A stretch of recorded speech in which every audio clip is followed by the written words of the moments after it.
উসমান রাদিয়াল্লাহু আনহুর মতো ধনী হতে কোনো সমস্যা আছে, আপত্তি আছে?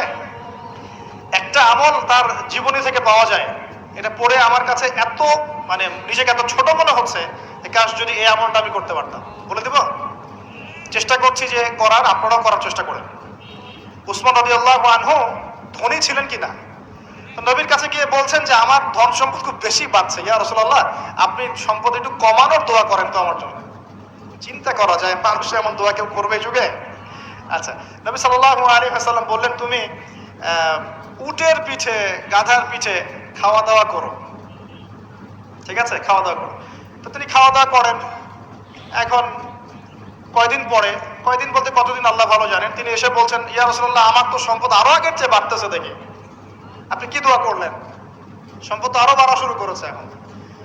তখন তিনি বলছেন যে তুমি যখন খাও তখন তোমার হাত থেকে যদি খাবার পড়ে যায় তুমি কি করো?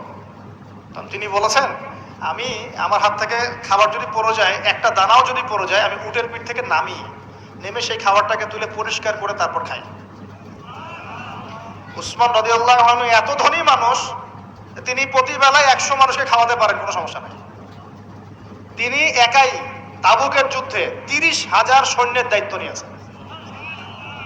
30,000 সৈন্য 3 মাস যাবে, তার যাত্রা বিরতি করবে, খাবে দাবে, তাদের ঘোড়া অস্ত্রশস্ত্র সব দায়িত্ব একজন ব্যক্তি বহন করেছেন, উসমান রাদিয়াল্লাহু আনহু। কত বড় ধনী আপনি চিন্তা করেন। উনার মতো ধনী কোন পররাষ্ট্রমন্ত্রীও নাই পৃথিবীতে, এখন কোন বিশ্ব নেতাও নাই ওনার মতো ধনী, এখন কেউই নাই।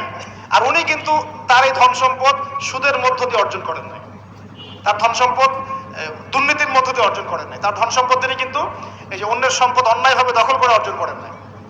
তিনি সম্পদ অর্জন করেছেন বৈধ পন্থায়, হালাল ব্যবসা করেছেন। ব্যবসা করেছেন নাকি না? এই যে আমল, তো নবীজি বলছেন যে তোমার আমল যদি এমনই হয় তাহলে তোমাকে আল্লাহ পাক সম্পদ দিবে না, কাকে সম্পদ দিবে? তুমি আল্লাহ পাকের যে সম্পদ, রিজিকের যে শুকরিয়া আদায় করো, কৃতজ্ঞতা প্রকাশ করো যে আল্লাহ আমাকে ভালোবেসে রিজিকটা দিয়েছেন, আমার হাত থেকে পড়ে গেছে, আমি তুলে খাই। এই যে আল্লাহ পাকের নেয়ামতের প্রতি তোমার যে শ্রদ্ধা, সম্মান, এর এর এর শুকরিয়া স্বরূপে আল্লাহ পাক তোমাকে এরকম সচ্ছল বানায় দিচ্ছেন, আপনি কিছু করার নাই।